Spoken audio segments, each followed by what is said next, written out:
It's Wednesday. We visit with the mayors, and Bobby Gutierrez here this morning from the city of Bryan. How are you doing this morning? I'm doing great, Scott. How are you? Well, good. It's going to be 100 degrees today. We kind of hate that, but, it's Texas. We live It's with it. not as bad as it was a couple of years ago. Hey, I want to talk to you first about dirt moving and that kind of thing right across from Allen Academy in Miramont, that area over there. Tell us what that is. Well, that's kind of the first phases of all that redevelopment of that area over there. We're still waiting to hear when HEB is going to break ground on there, but I know we have the developers out there that they've got to get their anchor tenants, as you will, for the rest of the development, and hopefully all that stuff will continue on, and we should know real quick if we're going to be on that short list to break ground next year, this year, the end of this year. They have a timeline that they've got to meet to get the incentives that we have given them as City of Bryan, so we're very confident it's going to happen soon. Well, do Lauren's job. Lauren used to come in and tell us about things that are going on in the city of Bryan, new things that we would see. So what are the things that we got that they're moving dirt on? Man, I tell you what, there seems to be dirt moving everywhere, whether you're in Bryan or College Station. You look up, there's a crane, there's a Caterpillar, there's trees being knocked down, developments. We got a lot of residential. The new Stella Ranch development on the east side of town is going on. We're about to announce some more developments on that east side of town as well. Off 1179 in that area over there, Oakmont is just killing it. They're going to be sold out. I'm assuming they might be sold out already. I don't know, but just a lot of good stuff happening. Well, let me ask you, as being your job is well above being the spokesperson for the city of Bryan. But yesterday, the county commissioners canceled the contract having to do with looking at the East Loop development, if you will. How do you think that impacts the city of Bryan? Well, there's obviously going to be impact. We're working on our plans, how we're going to develop. We're working on our future plan, going through our new 2040 or 2050. I can't even remember what the years that we're looking ahead of. To a little bit of extent, we feel like they got a little bit out in front of us or so because we've spent a lot of money to get out to Stella Ranch, so we can develop those pieces of property, the major pieces of property in between. And the East Loop would have affected some of that as well. Everybody's trying to do their job. Nobody has a crystal ball of how it's going to work. We know we're growing. We know the state of Texas is growing, and we can't stop what the state of Texas is doing. We can't stop what our area, what Texas A&M, all the economic development advantages that we have here are far greater than a lot of the parts of the state. So we know it's going to happen. How do we plan for that? We have our own thoroughfare plan, so we can adjust and we can move, and we never condemn land. So we don't do that as a city. We'll make the thoroughfare. We'll make it weave around. We'll try to make it work with everybody. Nobody likes development in their backyard. Nobody likes it when they're out in the country. They're out there. The next door neighbor decides he wants to sell their place. Well, they don't get to pick, what they can do with that. But they have to deal with it, and it's a big impact. I've dealt with that on P&Z for 12 years, and it's never a fun job. It's never a fun job telling them, hey, that pasture next door to you is going away. It's going to be now it's 300 houses, and the option is you can buy the 300 acres or you can buy that place next door and stop that development. But, most people don't have that kind of money. Sure. Bobby Gutierrez joining us this morning. So with that happening, and Kyle Cassell is going to come in tomorrow, the acting county judge. One of the things we're going to discuss is, of course, as mayor, you have had situations where your room's full and citizens want to be there for something because it's suddenly on their radar screen. I want to go back and revisit a decision that City of Bryan made, and that was or City Council made, and that was to put here visitors at the end of your meetings rather than at the beginning of your meetings. I would like to hope that the council will rethink that. Well, Scott, the problem is that the council meeting is a business meeting.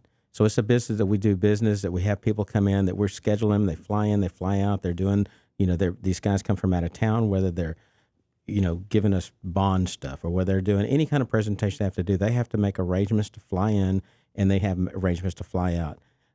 We could have 2 here citizens, we could have 200 here citizens. We made that decision because we still have to, as a council, conduct the city's business. And at the end, and we don't get paid. So we're free people up there. And we said, and I've told our council, look, people want to speak, we'll let them speak.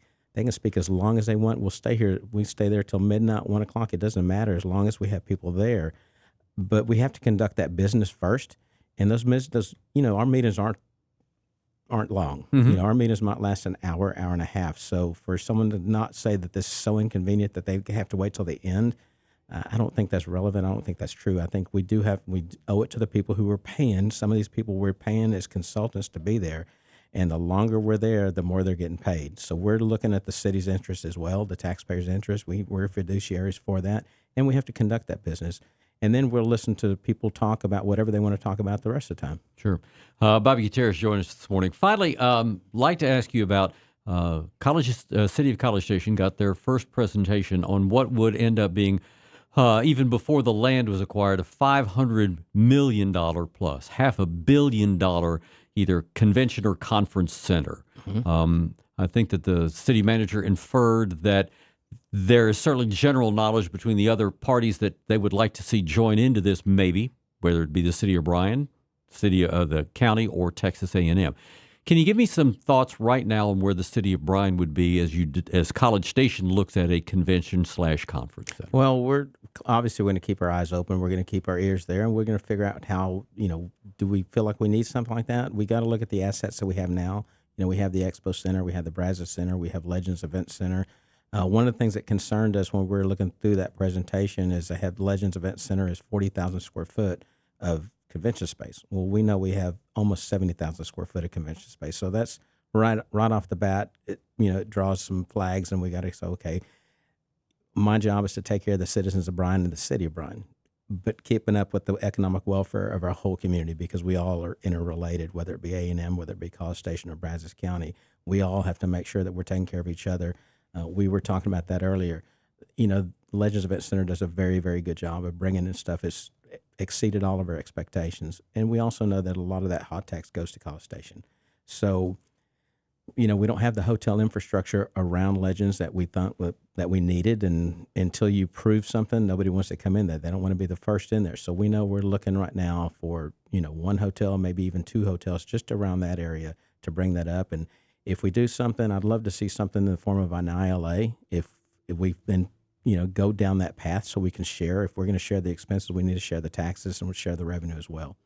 Well, and I got to say, the ILA to put together what was then called the biomedical corridor, one of the best things that ever happened in the history of this county. I have to believe that the two cities got together, understood where they could work together, could share together, and I could see that if you could do that again. And I think that's what this should be. I mean, we are truly one city. It is one city surrounded, around a major university that's a Tier 1 university that brings a lot of industry, that brings a lot of stuff. We're very blessed to have Texas A&M, in the system here. We're both, I know we go back and forth about Aggieland, birth of Aggieland, this and that and everything else. And that's friendly banner, but truly we are all Aggieland, and truly we are here at Bryan College Station. It is one great city, and whatever we do impacts each other. So we need to make sure we're not competing with each other to cut the legs off of one good idea, and then you have two good ideas that can't generate revenue to support themselves. So we should always be lockstep on making sure that we do the right thing for everybody. Sure. Anything else you got for us this morning? No, we have First Friday coming up. We have, of course, we have Special Olympics coming up as well. We have the Games of Texas coming up. And then we have Third Friday coming up on the third Friday of this month. So it's a lot of good things happening in downtown Bryan and across our state, across our region. We just got back from a economic development trip looking at just these kinds of things. So we're pretty excited what we have to look forward to here in Bryan College Station. Sounds good. Bobby Gutierrez, he's the mayor of Bryan. Thanks for the time this morning. Thank you, sir.